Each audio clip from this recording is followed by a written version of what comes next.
जी 20 दिन में कैसे आएगा? हम लोगों का जो लक्ष्य है 450 नंबर से ऊपर का, हम लोगों का लक्ष्य है जो टॉपर बनने का, वो कैसे संभव हो पाएगा सर? तो बाबू आज हम आप लोगों को वही एग्जाम हॉल टिप्स बताने वाले हैं, ठीक है ना, कि भाई एग्जाम भूल जाते हैं, दीर्घ उत्तरीय कैसे बनेगा, लघु उत्तरीय कैसे बनेगा सर, चाहे वो मैट्रिक वाले बच्चे हो चाहे इंटर वाले, दोनों का सेम ही प्रॉब्लम है सब्जेक्टिव क्वेश्चन को लेकर के। तो बाबू देखो, जब तक सब्जेक्टिव क्वेश्चन क्लियर नहीं है, आप ये सपना छोड़ दीजिएगा। 450 प्लस अंक का जो सपना है ना, ये तभी पूरा हो पाएगा जब आपका सब्जेक्टिव क्वेश्चन कंप्लीट है। परीक्षा में जब आप परीक्षा हॉल के अंदर बैठते हैं, जब आपके सामने सवाल मिलता है ना, जब एक सब्जेक्टिव नहीं आता है ना, तो फिर दाहिने बाएं देखना शुरू करते हैं।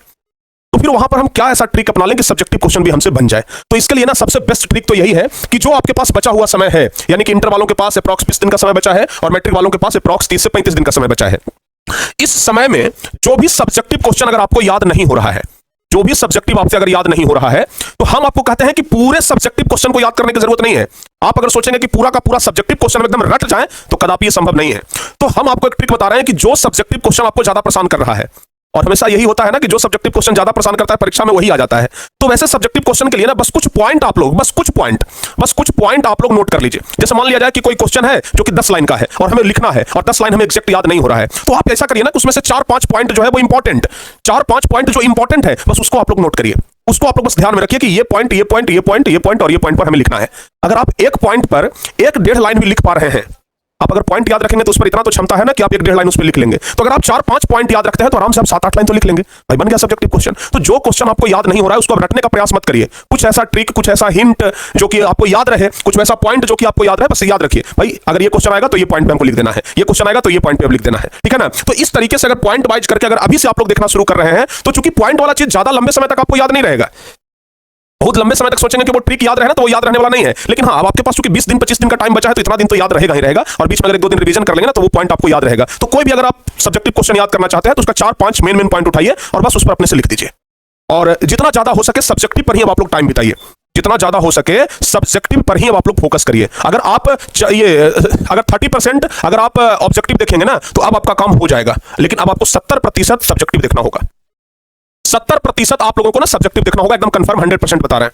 70% सब्जेक्टिव पर आपको फोकस करना ही पड़ेगा, क्योंकि परीक्षा में स्कोर बनता है सब्जेक्टिव क्वेश्चन से।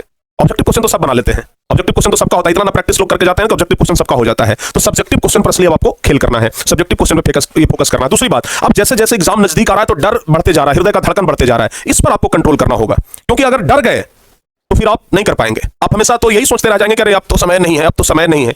ये सिर्फ रोना रोने से थोड़ी ना आपका एग्जाम क्रैक हो जाएगा, एग्जाम निकल जाएगा। तो इसको हटाइए। आप मत सोचिए कि हमारे पास 20 दिन बचा है कि 10 दिन बचा है, सोचिए जितना दिन बचा है उतना में हम कर लेंगे, ठीक है ना। और अच्छे तरीके से आप लोग भिड़ जाइए, ठीक है ना। अब आपके पास जो भी पहले से पढ़ाई किया हुआ चीज है उसमें आप लोग रिवीजन करिए, ठीक है ना, रिवीजन करिए। कुछ नया पढ़ने का प्रयास तो बिल्कुल ना करिए, नहीं तो नया पढ़ने के चक्कर में पता चलेगा कि पहले वाला भी नहीं बचा, ठीक है ना। तो अब आपका सबसे महत्वपूर्ण चीज यही है कि अब नया पढ़ने का प्रयास तो करिए ही नहीं।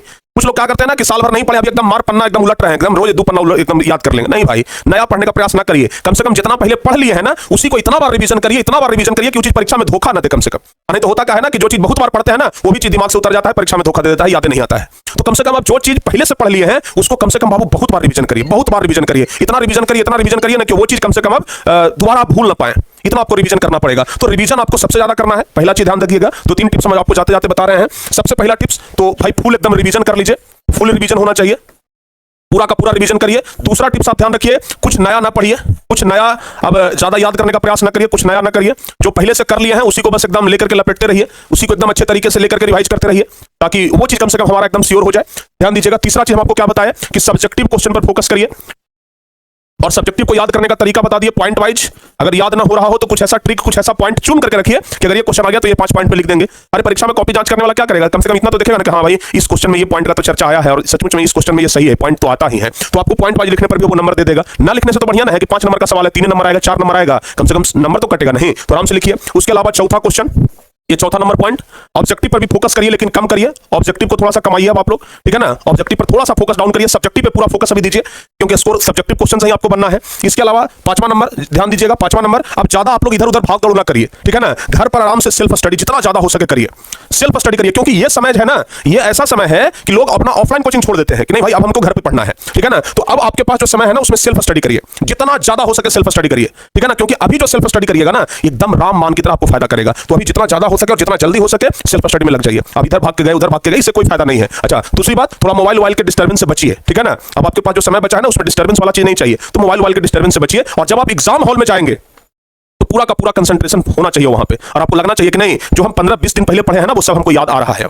क्योंकि साल भर पहले पढ़े हो सकता है कोई याद ना आए, लेकिन 15-20 दिन पहले पढ़े वो चीज बात तो याद आएगा ना बाबू। तो अब जब एग्जाम हॉल में जाकर के बैठेंगे ना तो वो चीज आपको दिखेगा, वो चीज आपको याद आएगा। तो ये चीज आपको करना है जो कि आपको एग्जाम हॉल में बहुत मदद करने वाला है। क्योंकि अक्सर 10-15 दिन वाला तो याद रहता ही है ना, 15-20 दिन पहले जो हम याद करते हैं वो तो याद रहता ही है, 6 महीना पहले वाला भले भूल गए हो। तो आपका 20 दिन के बाद एग्जाम है तो कम से कम अभी जो पढ़िएगा वो तो एकदम याद रहेगा। तो अभी आप लोग ये सब चीज कंप्लीट करके जाइए, अच्छे तरीके से आपका पूरा मार्क्स आएगा। और जो आपका सपना है ना 450-460 प्लस का, ये सपना तभी पूरा हो पाएगा, नहीं तो ये आधा अधूरा छूट जाएगा। तो बाबू आप लोग कम से कम अभी से जो समय बचा है उसमें भिड़ जाइए, अपने आप को झोंक दीजिए, समर्पित कर दीजिए। 20-25 दिन सोच लीजिए कि भाई हम एकदम कष्ट सहेंगे तो कष्ट है, लेकिन झोंक देंगे अपने आप को, तब जाकर के एग्जाम हॉल में आपको रिलैक्स महसूस होगा। नहीं तो फिर पसीना पूछते पूछते परेशान हो जाइएगा एग्जाम हॉल में, कहीं पर कोई फायदा नहीं होगा। तो जो भी ट्रिक्स बताए हैं, जो भी तरीके का हम आपको हर एक चीज जो बताए हैं, इसको आज से फॉलो करना शुरू करिए, तभी काम आएगा, नहीं तो काम नहीं आएगा। और हाँ, डेली क्लासेस चलता है, प्रैक्टिस होता है, तो उस प्रैक्टिस क्लास में जुड़िए, कम से कम प्रैक्टिस आप लोग डेली करते रहिए, ठीक है ना। तो अगर ये सब चीज करते हैं तो एकदम सचमुच बात है कि आप अच्छे नंबर ला सकते हैं। तो उम्मीद है कि आप लोगों को ये वीडियो बहुत अच्छा लगा होगा, और अगर अच्छा लगा हो तो एक बढ़िया सा कमेंट करिएगा, और आगे आप लोगों को किस टॉपिक पे वीडियो चाहिए ये आप लोग नीचे कमेंट करके जरूर बता दीजिएगा। मिलते हैं किसी और वीडियो में, तब तक के लिए प्यारे बच्चों जय हिंद, धन्यवाद, और इस वीडियो को शेयर करना ना भूलिएगा। Thank you.